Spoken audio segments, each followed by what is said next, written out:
Quando eu era jovem, eu na mesma hora iria dizer, não, pare com isso, o único testemunho a dar é esse. Se seu pai, sua mãe, seus irmãos não entenderem, diga que é por causa do evangelho. No início eles não vão gostar, mas depois você vai ganhá-los. Nos primeiros 2 anos de fé eu diria uma coisa assim, até que eu vi a idiotice do que eu estava fazendo, vi que não havia amparo nenhum em Jesus, que foi anunciar que ele era o Cristo, Filho de Deus, lá no lugar mais pagão de Israel, na Cesareia Filipai, lá no extremo norte, cheio de altares do deus Pan, de deuses variados. Naquele tempo tinha culto às figuras imperiais, aos deuses do panteão greco-romano, tinha tudo lá dentro do norte de Israel, e é lá nesse lugar que Jesus diz, Pedro diz, tu és o Cristo, Filho de Deus, e Jesus diz, bem-aventurado és tu, e o resto do texto vocês sabem, está em Mateus 16. Então, e não tem nada a ver com Paulo, por exemplo, que tratou disso, viveu no meio disso sem se importar com coisa alguma. Aí você diz, mas ele também não dava oferta, ele não ia lá ajudar, nada disso. Ele ajudou em coisas que ele não queria mais, por exemplo. Quando ele voltou a Jerusalém, depois de alguns anos, muitos anos, ele fez o que ele, fora de Jerusalém, fora do mundo judaico, não faria nunca mais na vida. Mas para não perder a ligação, a conexão social, cultural, com a cidade, com o povo judeu, ele raspou a cabeça e tomou um voto. Se você perguntasse a ele sobre isso, ele iria dizer que era desnecessário.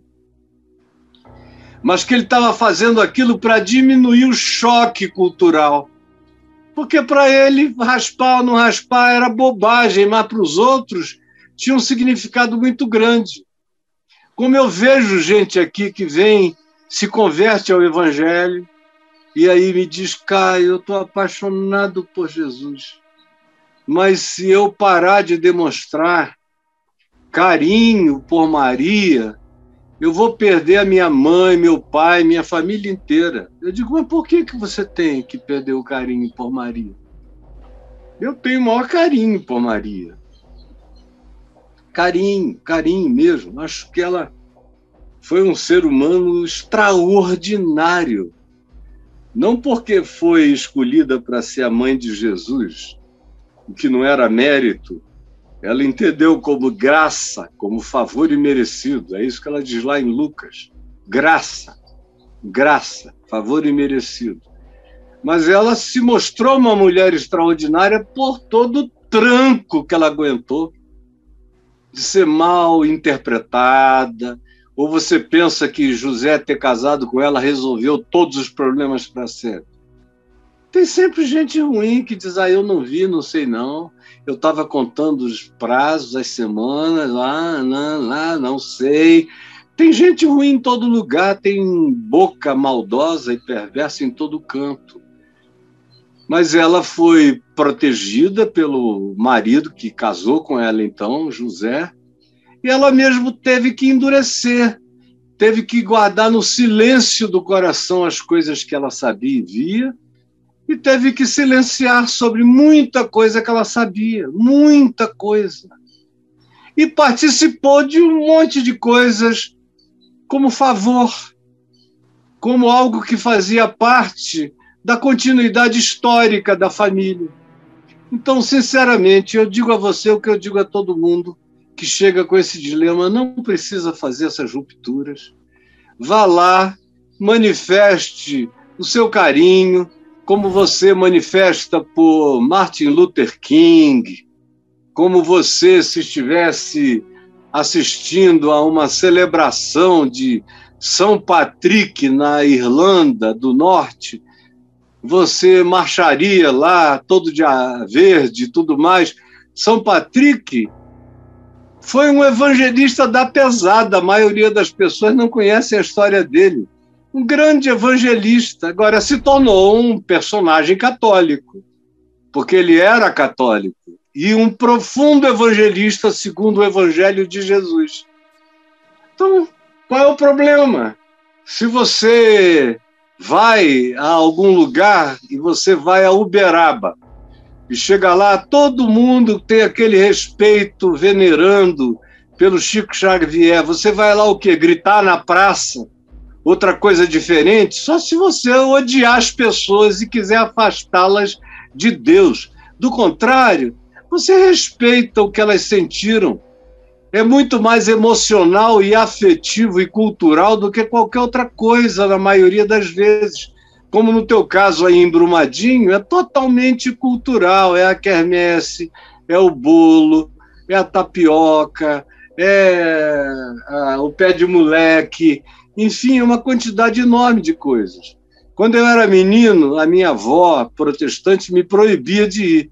Mas, olha, eu fugia, escapava aí com os meus 7, 8, 9 anos, ia para a quermesse longe, também era cheio de menininha, e garoto pra caramba.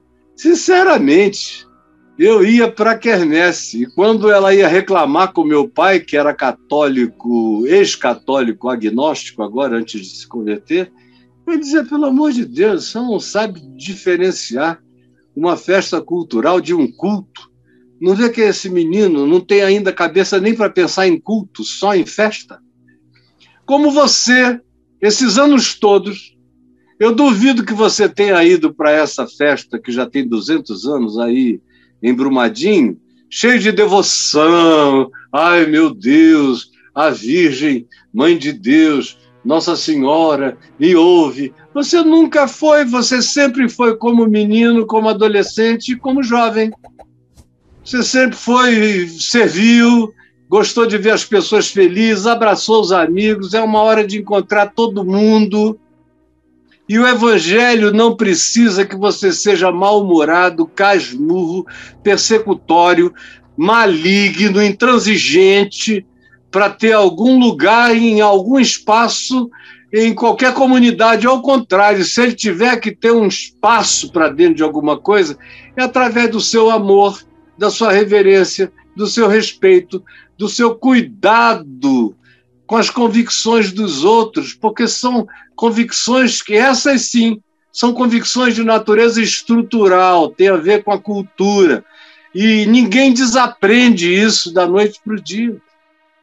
Tem até hoje gente que chega aqui cheia de evangelho no coração, ainda com essa angústia, dizendo, eu não falei ainda tudo que eu penso para minha mãe, porque ela não é capaz de suportar. E aí eu digo, então vá falando devagar.